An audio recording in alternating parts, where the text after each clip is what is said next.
नमस्कार, यो हो टेलिभिजनको न्युज एन्ड भ्युजमा यहाँहरूलाई धेरै स्वागत छ। म रोहित भण्डारी। दर्शकवृन्द, कुनै खास न्युज र त्यसमाथिको भ्युज हो news and views. News and भ्युजको हिजोको अङ्कमा हामीले निजी अस्पतालहरूले सामान्य ज्वरो आएका बिरामीहरूलाई पनि लिन नमानेको भन्ने विषयमा केन्द्रित भएर एउटा रिपोर्ट प्रस्तुत गरेका थियौँ र हामीले सर्वसाधारणहरूको टेलिफोन लिएका थियौँ र त्यही क्रममा राष्ट्रिय मानवाधिकार आयोगका सदस्य सुदीप पाठकले पनि हामीलाई टेलिफोन गर्नुभएको थियो र निजी हस्पिटलहरूले गरिरहेको बेइमानीका सन्दर्भमा स्वास्थ्य मन्त्रालयलाई, स्वास्थ्य मन्त्रीलाई, स्वास्थ्य सचिवलाई दिउँसो 2 बजेदेखि टेलिफोन गरेर जानकारी गराउन खोज्दा, आएका गुनासाहरूका विषयमा भन्न खोज्दा उहाँहरूले टेलिफोन नउठाउनु भएको त्यो जानकारी हामीलाई गराउनु भएको थियो र त्यो हिजोको कार्यक्रममा उहाँले हामीसँग जे भन्नुभयो त्यसको 8 मिनेटपछि स्वास्थ्य मन्त्रालयका सचिवले उहाँलाई टेलिफोन गरेर रेस्पोन्स गरेको भन्ने यो सुखद खबर प्राप्त भएको छ। हामी न्युज एन्ड भ्युजको आजको अङ्कमा यहीसँग सम्बन्धित एउटा रिपोर्ट सुरुमा प्रस्तुत गर्छौँ र आजको विषयवस्तुमा त्यसपछि हामी प्रवेश गर्छौँ।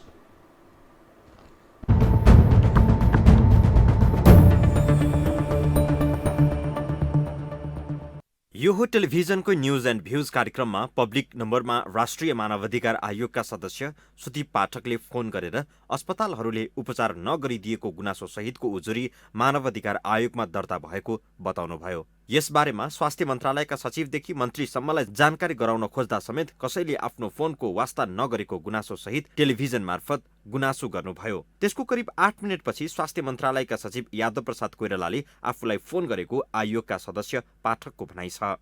स्वास्थ्य सचिव र मन्त्रीजीसँग 2 दिनदेखि कुरा गर्न का निमित्त मैले फोन गरिरहेको थिएँ। हिजो यहाँहरूको टेलिभिजनसँग कुरा गरिसकेको 8 मिनेटपछि स्वास्थ्य सचिवजीसँग कुरा भयो। आज डिटेलमा कुरा हुन्छ र हामीले पाएका गुनासाहरू सबै उहाँलाई राखिसकेका छौँ। त्यसको व्यवस्थापन कसरी भयो भन्ने सन्दर्भमा आज जानकारी प्राप्त हुन्छ। पाठकका अनुसार वनस्थली स्थित एक निजी अस्पतालले यसअघि पनि नियमित मृगौला रोगका बिरामीको डायलिसिस गराउँदै आएको थियो। प्रत्येक पटक 4 घण्टा गराइँदै आएको डायलिसिस अस्पतालले 2 घण्टा मात्र गर्न थालेपछि आफ्नो स्वास्थ्यमा समस्या आएको भन्दै ती बिरामीले आयोगमा उजुरी दिएको हो। लकडाउनपछि यस्ता अरू 8 वटा उजुरी आयोगमा आएको पाठकको भनाइ छ। कोरोनाको सन्तास एकातिर छ, अर्कातिर अरू नै रोगका बिरामी समेत उपचार नपाएर अनाहकमा ज्यान गुमाउनु पर्ने खतरामा छन्। यो स्वास्थ्य अधिकार विपरीत हो। 4 दिन अगाडि 4 घण्टा डायलिसिस गर्नुपर्नेमा 2 घण्टा मात्रै डायलिसिसको सुविधा पाएँ, जसले गर्दा मलाई अप्ठ्यारो भइरहेछ भन्ने भनाइ छ। त यो एउटा प्रतीक हो। मुलुक बाहिरबाट चाहिँ डेलिभरी केसका केही अनुरोधहरू हामीलाई आएको छन्। नियमित रूपमा उपचार गर्न कहाँ जाने र डेलिभरी केसलाई चाहिँ व्यवस्थापन चाहिँ सफल र राम्रो ढङ्गले व्यवस्थापन कसरी गर्ने भन्ने हिसाबले चाहिँ पनि हामीलाई एउटा कम्प्लेन टेलिफोनबाट आएको छ। डायलिसिस गर्ने थुप्रै अस्पतालका चिकित्सकहरू भने आवश्यक सामग्री समेत अभाव हुँदै गएकाले उपचारमा समस्या हुन थालेको बताउँछन्। अहिलेको अवस्थामा के छ, हामीसँग सामान छैन, मास्क छैन, पिपी छैन, हैन, ग्लोभ्स छैन, केही पनि छैन। अब हामीले कति ठाउँमा फोन गरेर सोद्धाखेरि सरकारलाई मात्रै प्रोभाइड गर्छौँ, तपाईँहरूलाई हामी दिन सक्दैनौँ भने। अब यो अवस्थामा हामीले कसरी काम गर्ने? यस्तो अवस्थामा सरकारका उच्च अधिकृत नै सहभागी भएर प्रत्येक अस्पतालको अनुगमन गरिनुपर्ने आयोगका सदस्य पाठकको सुझाव छ। स्वास्थ्य मन्त्रालयले एउटा जिम्मेवार अधिकृत सहसचिवजीहरूको नेतृत्वमा आज नै अहिले नै काठमाडौँ उपत्यकाका अस्पतालहरूको अवस्था के छ अनुगमन गर्नुपर्छ। हाम्रा सबै अस्पतालहरू, प्राइभेट तथा सरकारी अस्पतालहरू जो उपत्यकामा छन्, जिल्लाव्यापी रूपमा पनि सुरु गरे हुन्छ। आज स्टार्टिङ अहिले नै यही क्षण एबीसीडी अस्पताल, विभिन्न नाम आइरहेछ, उहाँ जानुपर्छ। कोरोनाको जोखिम कम गर्न राज्य संयन्त्र यसतर्फ केन्द्रित हुँदा अर्को कारणले मानिसले अकालमा ज्यान गुमाउने खतरा नआओस्। क्यामेरामा डीबी मगरको साथमा विक्रम श्रेष्ठ, काठमाडौँ।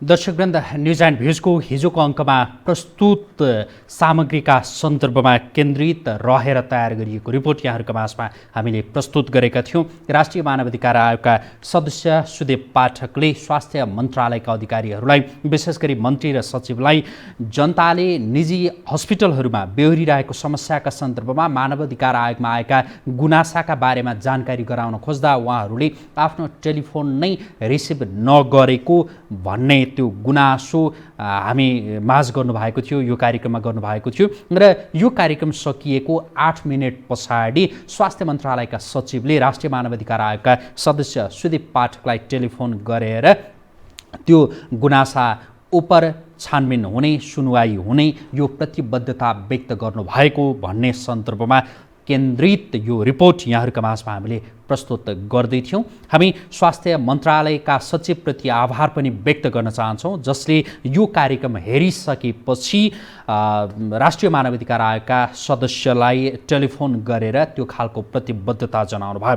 यति बेला साँच्चै एकदमै शीघ्र निर्णय गर्नुपर्ने र एकदम तदारुकताका साथ काम गर्नुपर्ने अवस्था पनि हो। त्यसैले कागजी प्रक्रियातिर लाग्ने भन्दा पनि ती कागजी प्रक्रियालाई थाती राखेर शीघ्र काम अगाडि बढाउनु पर्ने अवस्था छ। त्यसैले हामी सबै क्षेत्रका व्यक्तिहरूलाई विशेष चनाखो हुनका लागि पनि आग्रह गर्दछौँ र हामी आजको विषयवस्तुमा प्रवेश गर्दैछौँ। दर्शकवृन्द, यहाँहरूले हाम्रो टेलिभिजनको स्क्रिनमा दिइरहेका शब्दहरू हेरिरहनु भएको होला, हामीले प्रस्तुत गरिरहेका छौँ। जस्तो लकडाउनका कारण गाईपालन व्यवसाय सङ्कटमा, गाईको आहारा पाउन नसकेको किसानहरूको भनाइ लगायतका विभिन्न शब्दहरू यहाँहरूका माझमा विभिन्न वाक्यहरू जो हामीले प्रस्तुत गरिरहेका छौँ।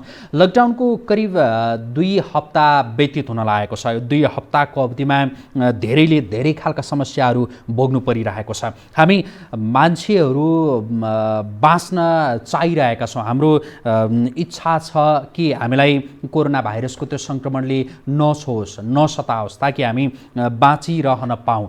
तर यति बेला हामी मात्रै बाँच्ने कुरा छैन। जुन पर्यावरणीय चक्र हो, त्यो चक्रलाई एक हिसाबले कायम राख्नका लागि, त्यसलाई पनि बचाइरहनका लागि हामीले अन्य जीवित प्राणीहरूका सन्दर्भमा पनि सोच्नुपर्ने अवस्था छ। जस्तो कतिपय किसानहरूले गाई पालन गर्नुभएको छ, भैँसी पालन गर्नुभएको छ, कुखुरा पालन गर्नुभएको छ, बाख्रा पालन गर्नुभएको होला र सँगै आफ्ना घरमा पालेका अन्य जे जति जनावरहरू छन् या जे छन् तिनीहरूलाई पनि बचाइराख्नु पर्ने यति बेलाको त्यो आवश्यकता पनि छ। तर लकडाउनका कारणले आहार पाउन नसकिरहेको यस्ता गुनासाहरू आइरहेका छन्। गाईहरू भोकै मर्नुपर्ने अवस्थामा पुगेका, कतिपय ठाउँमा त कुखुरा पालक किसानहरूले कुखुरालाई खुवाउने त्यो दाना नभएका कारणले कुखुराहरूलाई मारेर फाल्नु परेको, यस्तो खालको अत्यन्तै कारुणिक सन्दर्भहरू पनि, गुनासाहरू पनि हामीहरू माझ व्यक्त गरिरहनु भएको छ। यी भए किसानहरूका समस्या। र दर्शकवृन्द, तपाईँहरू जसले यति बेला हामीलाई हेरिरहनु भएको छ, यहाँहरूले पनि विभिन्न खालका समस्याहरू भोगिरहनु भएको होला, ताकि ती समस्या समाधान गर्नका लागि हाम्रा तर्फबाट या सरकारी निकायका तर्फबाट या कोही कसैका तर्फबाट कुनै खालको पहल भयो भनेदेखि समाधान होला र त्यसबाट केही हदसम्म भए पनि छुटकारा पाइएला कि भनेर पनि हामी यहाँहरूका माझमा आग्रह गर्दछौँ कि यहाँहरूले जस्ता खालका समस्याहरू यति बेला भोग्नु परिरहेको छ, ताकि कोरोना भाइरसको त्यो सङ्क्रमणबाट पनि जोगिन सकियोस्, सावधानी अपनाउँदै कसरी अगाडि बढ्न सकिन्छ भन्ने सन्दर्भमा केन्द्रित रहेर हामी यहाँहरूको टेलिफोन लिन चाहन्छौँ। यहाँहरूले आफ्ना गुनासाहरू राख्न सक्नुहुन्छ र जस्ता खालका यहाँहरूले समस्या झेलिरहनु परेको छ, ती समस्याहरू समाधानका लागि कस्ता खालका पहलहरू हुन सक्छन्, यसमा विभिन्न क्षेत्रका व्यक्तिहरूले यति बेला हामीलाई हेरिरहनु भएको छ। त्यसैले पनि उहाँहरूका तर्फबाट पनि त्यो खालको समाधानहरू निस्किन सक्छन्। त्यसैले आफ्ना गुनासाहरू राख्नुहोस् र सँगै यहाँहरूले कुनै खालको त्यस्तो समस्या भोगिरहेको र तर पछिल्लो समयमा कोही कसैको सहायताका माध्यमबाट तिर त्यस्ता समस्याहरू समाधान भएको तपाईँसँग त्यस्ता स्मरणहरू छन्, त्यस्ता खालका भोगाइहरू छन् भने पनि राख्नुहोस्, ताकि अन्य क्षेत्रमा रहनुभएका ती र त्यस्तै खालका समस्या भोगिरहनु भएका व्यक्तिहरूका लागि सहयोग पुग्न सक्छ, मद्दत पुग्न सक्छ। त्यसैले हामी यहाँहरूलाई टेलिफोन गर्नका लागि आग्रह गर्छौँ। यहाँहरूले कस्ता खालका समस्या भोगिरहनु भएको छ र ती समस्या समाधानका लागि कसका तर्फबाट कस्तो खालको पहल भइदियोस् भन्ने यहाँहरूलाई लाग्छ, हामी यसमा केन्द्रित हुन चाहन्छौँ। र यति बेला अर्को एउटा रिपोर्ट यहाँहरूका माझमा हामी प्रस्तुत गर्दै टेलिभिजनको स्क्रिनमा हाम्रो स्टुडियोको टेलिफोन नम्बर पनि देखाइरहेका छौँ। यति बेला चाहिँ गाई पालक कृषकहरूले भोग्नु परेको त्यो पीडासँग सम्बन्धित एउटा रिपोर्ट यहाँहरूका माझमा प्रस्तुत गर्छौँ। त्यसपछि यहाँहरूका गुनासा, यहाँहरूका जानकारीसहित हामी उपस्थित हुनेछौँ। हामीलाई टेलिफोन गर्नुहोला।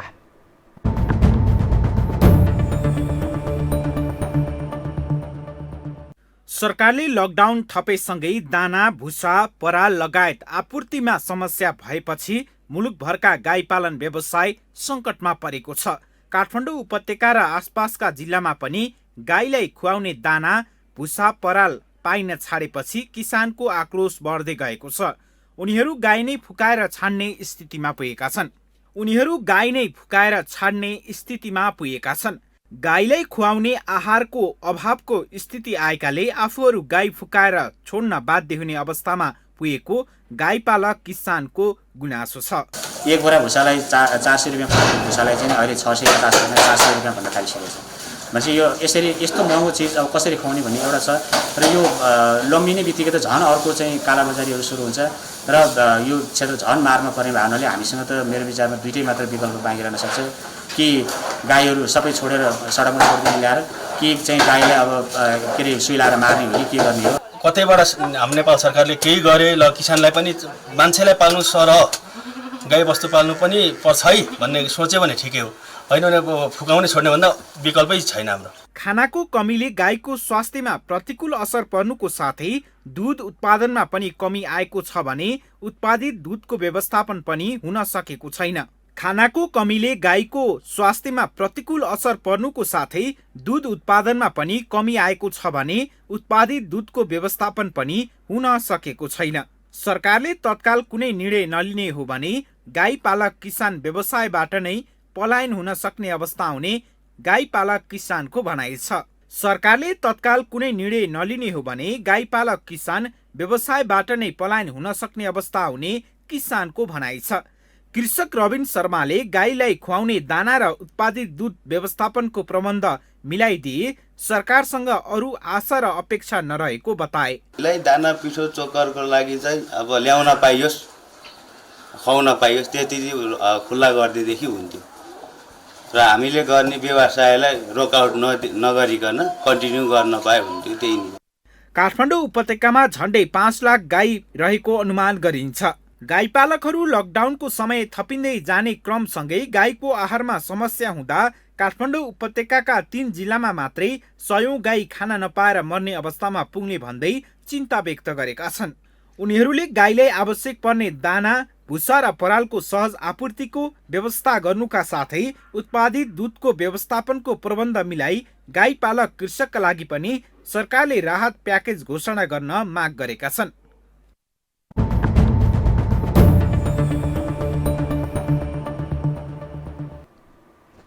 कतिपय गाईपालक कृषकहरूले भोगिरहेको समस्या छ, कतिपय कुखुरा पालक कृषकहरूले भोग्नु परिरहेको समस्या छ, कतिपय तरकारी खेती गरिरहनु भएका कृषकहरूले भोग्नु परिरहेका समस्या छ र थुप्रै खालका समस्याहरू छन्। ताकि ती समस्याहरूको समाधान कुन ढङ्गले हुन सक्छ, यहाँसँग पनि कुनै खालको आइडिया हुनसक्छ एकातिर, अनि अर्कातिर जस्तो अघि हामीले प्रस्तुत गरिरहेको रिपोर्टमा जसरी गाईहरूलाई खुवाउने खानाको अभाव भएको सन्दर्भमा केन्द्रित रहेर आफ्ना गुनासाहरू गाईपालक कृषकहरूले राखिरहनु भएको थियो। कतिपय त्यो दाना उपलब्ध गराउने भनौँ, गाईका लागि आहार उपलब्ध गराउने विभिन्न खालका कम्पनीहरू, विभिन्न खालका संस्थाहरू हुनुहोला, ताकि तपाईँहरूले सम्बन्धित ठाउँमा गाईका लागि आहार पुर्याइदिन सक्नुहोला, कुखुराका लागि आहार पुर्याइदिन सक्ने त्यो अवस्था सम्भावना तपाईँसँग छ होला। यदि छ भनेदेखि तपाईँले आफ्नो टेलिफोन नम्बर सहितको त्यो प्रतिबद्धता पनि हामीसँग व्यक्त गर्नुहोस्, ताकि निःशुल्कको कुरा गरिरहेका छैनौँ, तपाईँले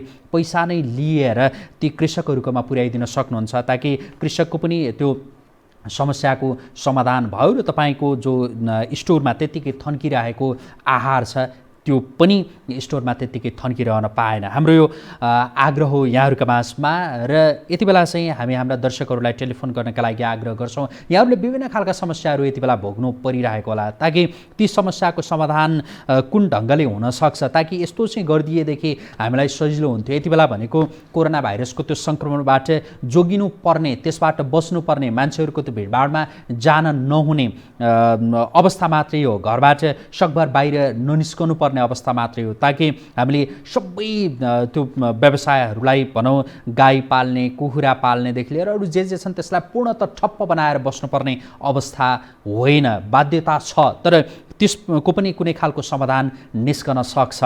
त्यसैले हामी यहाँहरूलाई आग्रह गर्छौँ, ताकि जसले यति बेला हामीलाई हेरिरहनु भएको छ यहाँहरू सबैजनालाई गाई कुखुरासँग सम्बन्धित कुरा मात्रै होइन, यहाँहरूले अरू विभिन्न खालका समस्याहरू भोग्नु परिरहेको होला, ताकि कतिपयले जुन खालको अभाव बेहोर्नु परिरहेको छ र तपाईँसँग ती सामग्रीहरू हुन सक्छन्, तपाईँसँग कुनै खालको त्यो आइडिया हुनसक्छ, ताकि यस्तो बेलामा यो ढङ्गले काम गर्दाखेरि सजिलो हुन्छ भनेर पनि यहाँहरूलाई लाग्न सक्छ। त्यसलाई हामी आग्रह गर्छौँ, किनकि यो त्यत्तिकै पीडामा बसिरहने या समस्यामा अल्मलिरहने, चिन्ता लिएर बसिरहने बेला पनि होइन र त्यसरी बसिरहनु पनि हुँदैन। हामीले समाधान खोज्नुपर्छ, त्यसले समाधान खोज्ने एउटा प्रयास पनि हो न्युज एन्ड भ्युजको आजको यो अङ्क। हामी कोही दर्शक यति बेला प्रत्यक्ष टेलिफोन सम्पर्कमा आइसक्नु भएको छ, उहाँसँग कुराकानी गर्छौँ। नमस्कार, स्वागत छ यहाँलाई। हजुर नमस्कार। हजुर कहाँबाट को बोल्दै हुनुहुन्छ? म अराखाँचीबाट ज्ञानप्रसाद भुषा बोलेको। हजुर के भन्न चाहनुहुन्छ ज्ञान सर यति बेला? हजुर कुरा गर्न खोजेको। हजुर भन्नुहोस्। यो सर यो जुन अहिले कोरोना भाइरसले हाम्रो देशमा बिहाल गराएको छ, पशु क्षेत्रमा, गाई क्षेत्रमा, किसान क्षेत्रमा, मजदुरी क्षेत्रमा, यो सबभन्दा ठुलो समस्या हाम्रो के भइदियो भने, हाम्रो भिडोभन्दा के भइदियो देशको भने हाम्रो पूर्व तयारी पनि छैन र हामीले कुनै ठाउँमा जस्तै गाई पाल्न छ भने हाम्रो त्यस एरियाको वरिपरि घाँस दानाहरूको व्यवस्थित गर्ने हाम्रो एउटा दायित्व हुन्छ। अब हामीलाई कुखुरा पाल्छौँ इन्डियाको भरमा, गाईहरू पाल्छौँ इन्डियाको भरमा, अर्को खेलो गर्छौँ विदेशीको भरमा। यो हामीले कुनै पनि कामहरू गर्छौँ त्यसको व्यवस्थापनमा आफ्नै देशभित्र, आफ्ना एरियाभित्र, जस्तै गाई पाल्छ भने दानाहरूको व्यवस्था त्यहीँ हुनुपर्ने, कुखुरा पाल्नेको दानाहरूको नजिकै हुनुपर्ने, अब मजदुरी गर्नलाई पनि यहीँ हुनुपर्ने भने यति अप्ठ्यारो हुन्न थियो। यतिकन हामीहरूले जुन किसिमले काम गरेका छौँ, यो यस्ता महामारीमा यस्ता चिज सधैँ पर्ने हुन् र हामीले अब होस गर्न पर्ने देखिन्छ। अहिलेको त समाधान त भोलिका दिनमा होसियारी अपनाउनु पर्ने त्यो आवश्यकता छ, यहाँले भने जस्तो भोलिका दिनमा हामीले विचार पुर्याउनु पर्ने आवश्यकता छ। तर यति बेला के गर्ने भन्ने त्यो यति बेलाको सङ्कट छ कतिपयमा, होइन? त्यो सङ्कटको समाधान कसरी हुनसक्छ भनेर हामी कुराकानी गर्न चाहिरहेका छौँ। यहाँलाई मैले सोधेँ, यहाँ कस्तो खालको व्यवसाय पेसा के गर्नुहुन्छ यहाँ? यति बेला त सर अब जसरी हुन्छ नजिकको, यतिखेर त नजिक जस्तै हाम्रो नजिक छ, नजिकका व्यापारीहरूले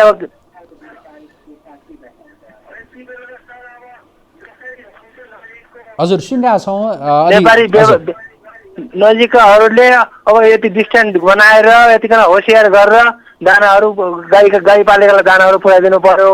अब मजदुरी गर्नेहरूले त्यसपछि कुखुरा पाल्नेलाई कुखुरा दानाहरू पुऱ्याइदिन पर्यो र अर्को मासुको व्यवस्था गर्नलाई अब कसरी कहाँ, अब हामी दूर दराजमा बस्छौँ, हाम्रो यहाँ कुखुराहरू ठुल्ठुला भएका छन् पाल्नेहरूका, अब उनले कहाँ बेच्ने भन्ने उनलाई समस्या छ। अब त्यो पनि व्यवस्था मिलाइदिनु पर्यो। अब यही हो अहिले त। हुन्छ यहाँलाई धेरै धन्यवाद। अर्कै खाँचीबाट एकजना दर्शक हुनुहुन्थ्यो, उहाँ आफ्नो विचार राखिरहनु भएको थियो कि हामीले हाम्रो त्यो काम गर्ने शैली पनि परिवर्तन गर्न आवश्यक छ भन्दै हुनुहुन्थ्यो। भोलिका दिनमा हामीले अपनाउनु पर्ने सावधानी, भोलिका दिनमा हामीले गर्नुपर्ने त्यो होसियारी, ताकि यहाँले भने जस्तै कतिपय गाई फार्महरू गर्दाखेरि दानाहरू कतिको पाइन्छ पाइन्न, कस्तो ठाउँमा राख्ने, के गर्ने, यसमा होसियारी पुर्याउनुपर्छ भन्दै हुनुहुन्थ्यो। यो भोलिका दिनमा सोच्ने विषय हो। तर यति बेला के भनेर हामी सोधिरहेका छौँ, अर्का कोही दर्शक यति बेला प्रत्यक्ष टेलिफोन सम्पर्कमा आइसक्नु भएको छ। नमस्कार, स्वागत छ यहाँलाई। हजुर नमस्ते। कहाँबाट को बोल्दै हुनुहुन्छ? स्याङ्जाबाट धर्मेन्द्र खनाल। धर्मेन्द्र सर के भन्न चाहनुहुन्छ यति बेला यहाँ? हजुर सर, हजुरको प्रश्नमा अब यति बेला हामी अब सचेत रहनुपर्ने आवश्यकता छँदैछ कि। अनि यसको साथमा अब सकारात्मक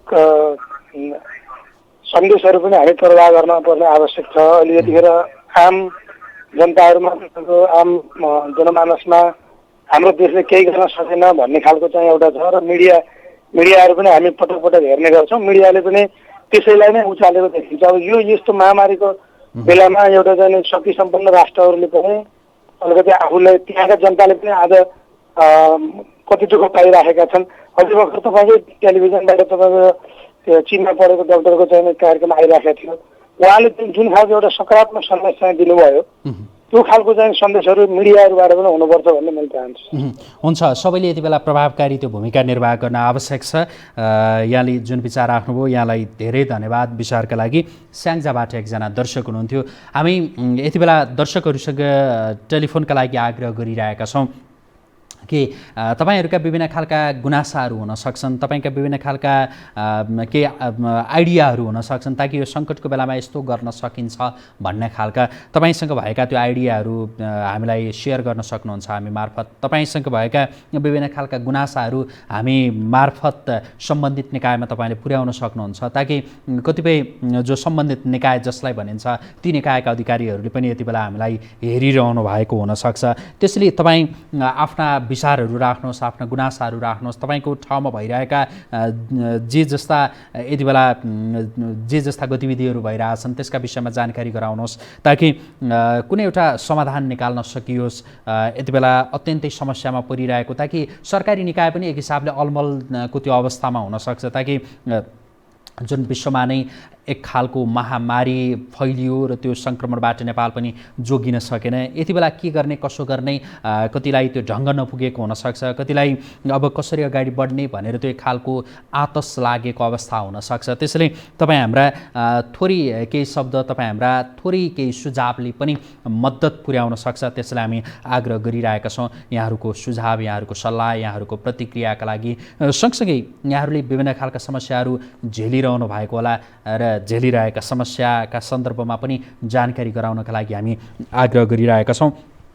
दर्शकवृन्द, यहाँहरूलाई जानकारी गराउँ कि जस्तो भक्तपुरका कृषकहरू जसले आफूले लगाएको तरकारी आफ्नै खेतबारीमा कुहिने त्यो अवस्थामा पुगेको थियो भनेर भनिरहनु भएको थियो, त्यो खालका समाचारहरू आइरहेका थिए। तर त्यहाँका केही सक्रिय युवाहरूले एउटा उपाय निकाल्नु भयो, जोसँग सम्बन्धित रिपोर्ट हामीले हाम्रा समाचार बुलेटिनहरूमा पनि प्रस्तुत गरिरहेका छौँ कि त्यहाँका युवाहरूले सम्बन्धित कृषकहरूको खेतमा बारीमा नै गएर त्यो तरकारीहरू लिने र त्यसलाई घर घरसम्म पुर्याइदिने त्यो व्यवस्था उहाँहरूले गर्नुभयो। त्यो गर्दाखेरि एक त उपभोक्ताहरूले तरकारी नपाउने त्यो समस्या रहेन, केही हदसम्म भए पनि उपभोक्ताहरूले तरकारी पाउनुभयो। अर्कातिर कृषकहरू जसले आफ्नो खेतबारीमा ठुलो रकम खर्च गरेर तरकारी खेती गर्नुभएको थियो, अलिकति केही पैसा हुन्छ कि जीविकोपार्जनका लागि त्यो मद्दत पुग्छ कि भनेर उहाँहरूले सोच्नु भएको थियो। तर त्यत्तिकै अब खेतबारीमा नै कुहिने त्यो अवस्था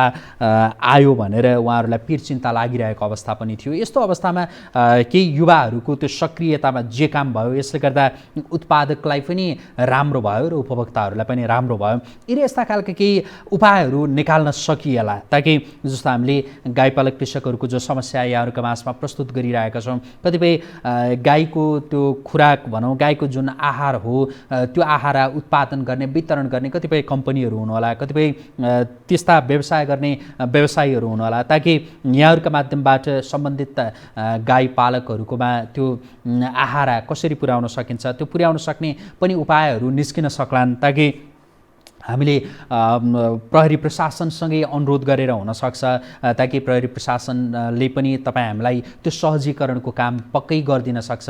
स्थानीय तहहरू छन्, तपाईँ हाम्रै जनप्रतिनिधिहरू तपाईँ हाम्रा टोलमा छन्, तपाईँ हामीले जिताएका वडाध्यक्षहरू होलान्, गाउँपालिका या नगरपालिकाका प्रमुखहरू होलान्, उपप्रमुखहरू होलान्, त्यहाँका सदस्यहरू होलान्, ती सबैजनाले पक्कै पनि यति बेला समाधानको बाटोमा नै हिँड्न चाहिरहेका छन्। त्यसैले तपाईँ हामीले आफ्ना समस्याहरू, तपाईँ हामीले आफ्ना गुनासाहरू, तपाईँ हामीले आफ्ना सुझावहरू, सल्लाहहरू राख्नका लागि त्यो आनाकानी नगरौँ, ताकि यो कार्यक्रम विशेष गरी यी र यस्तै खालका समस्याहरूको समाधानमा केन्द्रित कार्यक्रम पनि हो र सँगै विभिन्न खालका जे विषयवस्तुहरू समाजमा उठिरहेका हुन्छन् ती उठिरहेका विषयवस्तुहरूका सन्दर्भमा यहाँहरूले आफ्ना विचार राख्ने एउटा यो प्लेटफर्म पनि हो। त्यसैले यो प्लेटफर्मलाई प्रयोग गर्न पनि हामी आग्रह गर्छौँ। दर्शकवृन्द, यहाँहरूलाई हामीले स्क्रिनमा जुन टेलिफोन नम्बर दिइरहेका छौँ यसमा टेलिफोन गरेर आफ्ना प्रतिक्रियाहरू राख्न सक्नुहुन्छ।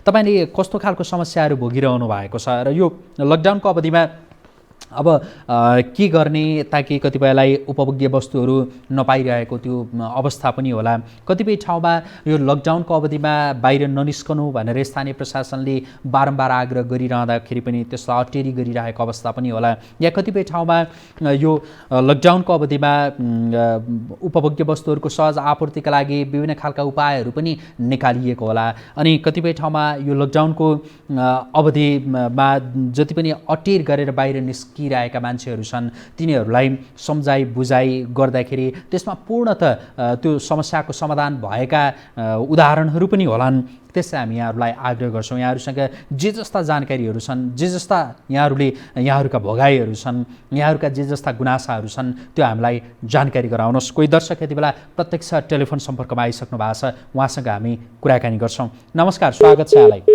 तर उहाँसँगको सम्पर्क विच्छेद भइसकेको छ। उहाँले टेलिफोन गर्नुभयो तर उहाँसँगको कुराकानी सुरु हुन नपाउँदै उहाँसँगको टेलिफोन सम्पर्क विच्छेद भइसकेको अवस्था छ।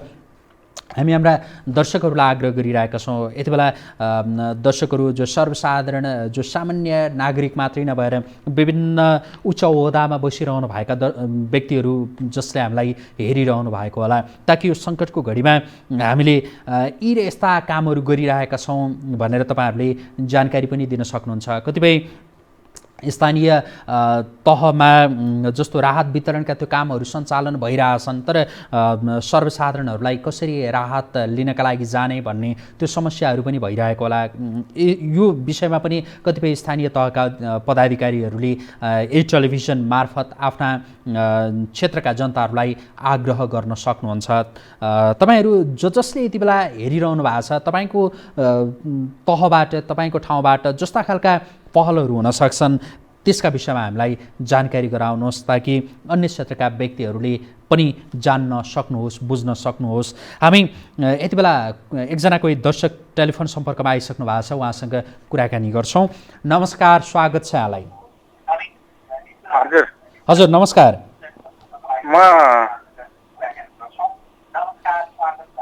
हजुर नमस्कार, म चाहिँ यहाँ हजुर गोर्खाबाट चाहिँ बोल्दैछु। म यहाँको शुभ नाम चाहिँ?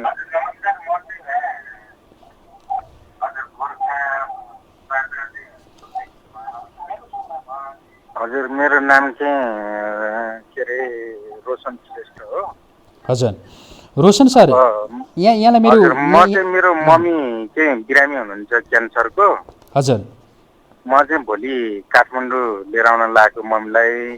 यताबाट त मैले चाहिँ तपाईँको जिल्ला प्रशासन कार्यालय वडा कार्यालयको सिफारिसहरू सबै बनाइसकेको छु। अनि म चाहिँ त्यो छाउनी हस्पिटलमा लग्नुपर्ने। छाउनी हस्पिटलमा चाहिँ मेरो चाहिँ एउटा चाहिँ कार्ड, त्यो मम्मीको बिरामीको एउटा कार्ड हुन्छ। त्यो कार्ड चाहिँ मेरो भाइसँग छ। भाइ चाहिँ फेरि भक्तपुर खरेपाटीमा चाहिँ डेरा गरेर कोठा गरेर बसेको छ। त्यो कार्ड म त अब बिरामी म यहाँ सिफारिसहरू बनाएको छु, म बिरामीलाई त म लिएर आउँछु। त्यो भाइले त्यो कार्ड चाहिँ त्यहाँबाट यहाँ लिएर आउनु पर्ने, छाउनीसम्म लिएर आउनु पर्ने। त्यसलाई आउनको त्यो कार्ड लिएर चाहिँ आउनको लागि कि अलिक बन्दोबस्त अलिक त्यो त्यहाँ अलिकति मानिरहेछ। त्यो भएर त्यो ल्याउनको लागि हजुरहरूबाट केही यसो सहयोग हुन्छ कि भनेर, यसो कतै सिफारिसहरू हुन्छ कि भनेर। हजुर तपाईँले जुन समस्या राख्नुभयो यसको विषयमा यहाँलाई हाम्रो सल्लाह, यहाँको भाइलाई हाम्रो सल्लाह, ताकि भक्तपुरमा हुनुहुँदो रहेछ, भक्तपुरबाट छाउनीसम्म जानका लागि जुन समस्या पर्न सक्छ भनेर यहाँले सोचिरहनु भएको छ। पक्कै पनि त्यो समस्या पर्छ, तर भक्तपुरमा नै रहनुभएका त्यहाँका प्रहरी, नजिकको प्रहरी इकाइसँग, कार्यालयसँग सम्पर्क गर्नुभयो, टेलिफोन गरेर भन्नुभयो आफ्ना यस्तो समस्याबाट गुज्रिरहेको छु, के गरौँ भनेर भन्नुभयो भने पक्कै पनि त्यो समस्याको समाधान निस्किन सक्छ। पक्कै पनि हामीले यही नै सल्लाह दियौँ यहाँलाई, ताकि यति बेला नै हामीले कहीँ कतैबाट पासका लागि यसो गर्नुहोस् भनेर अरू कुनै उपाय यहाँहरूलाई सुझाउनु भन्दा पनि त्यो गर्नुभयो भने चाहिँ सबैभन्दा प्रभावकारी होला। किनकि प्रहरी जो तपाईँ हाम्रै सेवाका लागि खटिनु भएको छ रातो दिन, त्यसैले उहाँहरूसँग तपाईँले तपाईँको भाइले सम्पर्क गर्नुभयो भने पक्कै पनि उहाँहरूले यहाँहरूलाई त्यो सहजीकरण गर्नुहुन्छ। यो विश्वासका साथ यहाँलाई हामीले धन्यवाद भनौँ। उहाँ हुनुहुन्थ्यो गोर्खाबाट एकजना दर्शक। उहाँले जुन समस्या राखिरहनु भएको थियो, ताकि आमालाई क्यान्सर भएको छ, आमालाई छाउनी हस्पिटलमा ल्याउनु पर्नेछ, यसका लागि मैले गोर्खाबाट काठमाडौँ आउनका लागि जुन खालका सिफारिसहरू लिनुपर्ने हो त्यो त मैले लिइसकेँ, तर भक्तपुरमा कार्ड छ, के गर्ने भनेर सोधिरहनु भएको थियो। हामी अर्का एकजना कोही दर्शक प्रत्यक्ष टेलिफोन सम्पर्कमा आइसक्नु भएको छ, उहाँसँग कुराकानी गर्छौँ। नमस्कार, स्वागत छ। हजुर, तर उहाँको टेलिफोन सम्पर्क विच्छेद भइसकेको छ। हामी हाम्रा दर्शकहरूसँग कुराकानी गरिरहेका छौँ। विभिन्न क्षेत्रबाट, विभिन्न ठाउँबाट हाम्रा दर्शकहरूले टेलिफोन गरिरहनु भएको छ।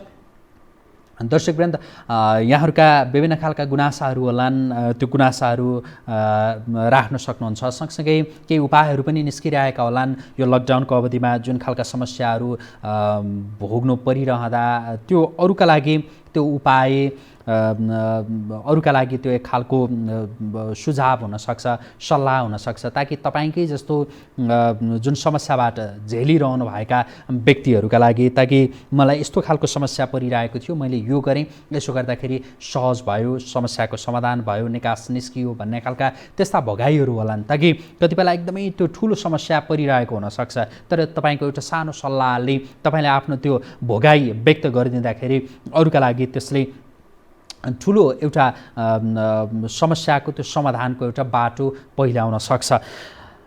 कोही दर्शक यति बेला प्रत्यक्ष टेलिफोन सम्पर्कमा आइसक्नु भएको छ, उहाँसँग हामी कुराकानी गर्छौँ। नमस्कार, स्वागत छ यहाँलाई। नमस्कार हजुर। नमस्कार हजुर, कहाँबाट को बोल्दै हुनुहुन्छ? म नेपालगञ्जबाट बब्लु राई बोलेको हो। नेपालगञ्जबाट बब्लु राई, के भन्न चाहनुहुन्छ सर यति बेला? यो अहिले जुन स्थानीय तहले चाहिँ अध्ययन सामग्री चाहिँ वितरण गरिरहेछ, हुने खानेले त लिने चाहिँ छैन होइन, तर कस्तो छ अब हेर विचार गर्नलाई म बस्छु, आफ्नो वडामा बस्न गएँ, अनि स्थानीय तहलाई यतिसम्मको चाहिँ अधिकार दिएको छ र सरकारले कि उसले मलाई बस्नै नदिने। अलिकति यहाँको भनाइ त्यो बुझिएन, प्रश्नसँग फेरि एकपल्ट राखिदिनुहोस् त। मेरो नेपालगञ्ज उपमहानगरपालिका वडा नम्बर 8 चाहिँ पुल हो, त्यसमा राहत वितरण गर्नलाई चाहिँ त्यहाँ साथीहरू लागेका छन्, अनि त्यहाँ म हेर विचार गर्नलाई म एउटा हुने खाने व्यक्ति हुँ। मलाई त्यो राहतबाट चाहिँ सरोकार पनि भएन, तर को चाहिँ डेली बेसिसमा काम गर्ने मान्छे छ, त्यो डेली बेसिसमा गर्ने मान्छेले चाहिँ पाउनै पर्ने हो। त्यो हेर विचार गर्नलाई गएको, अनि मेरो वडाले चाहिँ मलाई वडामा बस्न नदिएर तपाईँ किन बस्नु भएको हो, अनि म चाहिँ भनेको त्यहाँ कसले पाउँछ भनेको तपाईँ त्यो 8 नम्बर वडामा कसले राहत पाइरहेछ, कसले पाइरहेको छैन भनेर त्यो बुझ्नका लागि, हेर्नका लागि जानुभयो? हजुर हजुर। बब्लु सर, यहाँ जुन कामको लागि भनेर जानुभयो, त्यो हेरविचार गर्नका लागि भनेर, फेरि यस्तो समस्या उत्पन्न हुनसक्छ भनेर होला, यहाँ जस्तै अरू पनि हेरविचारका लागि हामी आउँछौँ भनेर तपाईँ जस्तै तपाईँले भन्नुभयो, अघि शब्द प्रयोग गर्नुभयो, हुने खाने टाइपको भनेको मलाई त्यो राहत चाहिएको छैन, तर म त्यो हेरविचार गर्न चाहन्छु भनेर, अरू फेरि त्यहाँ न हेरविचार गर्नका लागि भनेर अरू धेरै त्यहाँ जम्मा हुनुहोला भन्ने त्यो डरले पो हो कि यो ढङ्गले पनि सोच्दाखेरि त्यहाँ कस्तो छ पक्षपात गरेर चाहिँ वितरण गरिरहेछन्। यदि त्यसरी पक्षपातपूर्ण ढङ्गले व्यवहार भइरहेको छ भनेदेखि त्यो नगर्नलाई हामी नेपालगञ्ज उपमहानगरपालिका वडा नम्बर 8 का वडाध्यक्षलाई भन्छौँ, ताकि पक्षपातपूर्ण ढङ्गले यति बेला व्यवहार गर्न हुन्न। तर यहाँहरूले अघि हामीले भने जस्तै न त्यहाँ धेरै मान्छेहरूको भिड जम्मा हुन्छ कि भनेर त्यो खालको सावधानी अपनाउनु भएको हो भने यसमा चाहिँ थप केही भन्न सकिएन। मेरो त्यहाँ बस्ने अधिकार होइन र? यहाँलाई धेरै धन्यवाद। यहाँले आफ्नो कुरा राखिदिनु भयो, यसका लागि यहाँलाई धेरै धन्यवाद। नेपालगञ्जबाट एकजना दर्शक हुनुहुन्थ्यो। हामी हाम्रा दर्शकहरूसँग जोडिएका छौँ र दर्शकहरूको टेलिफोन लिइरहेका छौँ। तर आजका लागि हामी यहाँभन्दा थप दर्शकहरूको टेलिफोन लिन असमर्थ छौँ किनकि हाम्रो कार्यक्रमको समय सकिसकेको छ। हामी यहाँहरू सबैजनालाई आग्रह गर्छौँ लकडाउनको पालना गर्नका लागि र सँगसँगै विभिन्न खालका समस्याहरू तपाईँ हामीले झेलिरहेका छौँ। त्यो समस्याहरूको कुन ढङ्गले समाधान निस्कन सक्छ, तपाईँलाई के लाग्छ, यसका सन्दर्भमा केन्द्रित रहेर यहाँहरूको प्रतिक्रिया हामी लिइरहेका छौँ र भोलिका दिनमा पनि यहाँहरूले हामीलाई टेलिफोन गरेर आफ्ना भनाइहरू राख्न सक्नुहुन्छ। अहिलेका लागि चाहिँ हामी न्युज एन्ड भ्युजको आजको अङ्क यति गर्छौँ। हामीलाई फेसबुक, ट्विटर र युट्युबमा पनि फलो गर्न सक्नुहुनेछ। नमस्कार।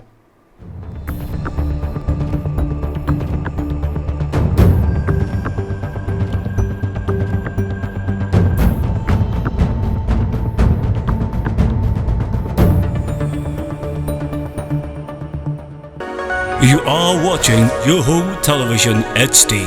Stay connected.